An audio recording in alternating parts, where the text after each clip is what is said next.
Commissioner পুলিশের সাথে বসবো যাতে সমূলে এদের বিনাশ করা যায়।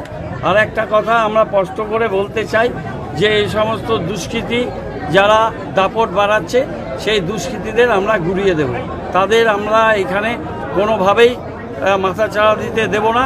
এই শান্তিপ্রিয় জায়গা সিপিএম আমলে অশান্ত ছিল, আবার বিজেপির এখানে সেই অশান্তির যে বাতাবরণ তৈরি করতে চাচ্ছে সেই বাতাবরণকে রুখে দেওয়া হবে। আমি শুনুন, আমি অনেকদিন এখানে কম আসছিলাম, কিন্তু এখানে আসা বাড়াবো এবং এই জায়গার প্রতি দায়বদ্ধতা আছে। জায়গাগুলো আমরা তৈরি করেছি, পরিস্থিতি তৈরি করেছি, সেই পরিস্থিতি নষ্ট হতে দেওয়া যাবে না।